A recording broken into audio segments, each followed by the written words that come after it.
Hi, welcome back to Centre Cresty La Luce and Live and Breathe Horses. Today we're going on with our series about ghosts and spooky places and horse-eating objects.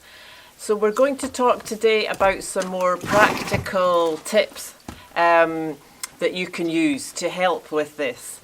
So last week, this whole thing started, as I explained before, because of Umo getting very freaked out about a certain place in the arena. And I did a bit of filming on my own with the camera stuck on the fence. I'm so grateful to Alba for all her hard work and skill and talent that she brings to the videos. But she will be going off on with her own life at some point, so I have to get a bit autonomous with the filming. So I was just trying out, and we're going to just put over today a few little bits of that footage. It wasn't good enough to use because of the noise with the wind, and the bits of him actually spooking, either I didn't catch them on the right moment or they were too far away and all out of focus. So the bits that we could see quite well from that footage we're going to put over is about putting the head down. So I thought to start with that tip because possibly it's one of the most useful ones.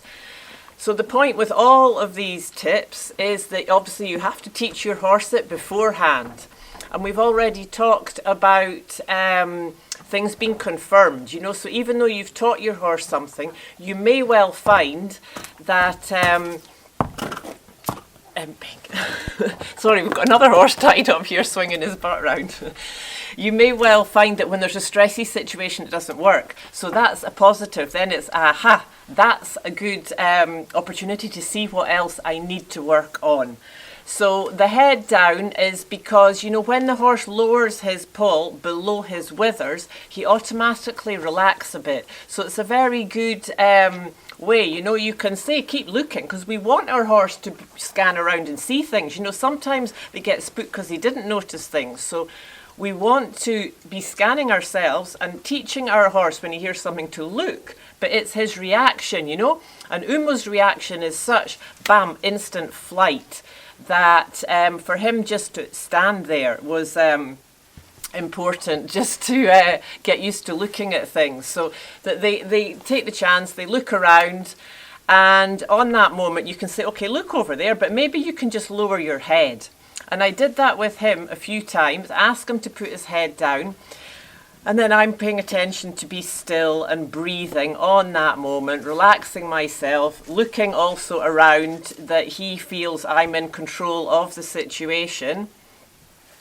And just to keep reminding him of that, it's also a very good thing to know for bridling for all sorts of other reasons, if you want to treat him or he's got something in his ears or whatever. And then actually there was a lovely little moment we caught here when he thought of that on his own. I think I was actually just talking to the camera and he just was looking at something in the distance and just lowered his head and relaxed his jaw. So the jaw thing we also talked about later on. So yes, for the horse also, of course, they should be allowed to move their head because up, down, side to side, as the eyes are on the side, they can see things in a very different way. So that's important to allow them to do that, and then they can focus in and see things from different angles. So yes, that's that's a tip for today. We're going to go off in another 3 episodes at the moment with 3 tips in each, and for sure there'll be some more things come up. The only other thing I was just going to point out was when I looked back on that footage, I was quite horrified at myself, at my posture. And I just thought to share that with you. We all have our struggles, and that's one of mine. Being a very tall person, so I have been working on that for years, and it is much better. But in those videos I noticed my shoulders just that little bit forward, So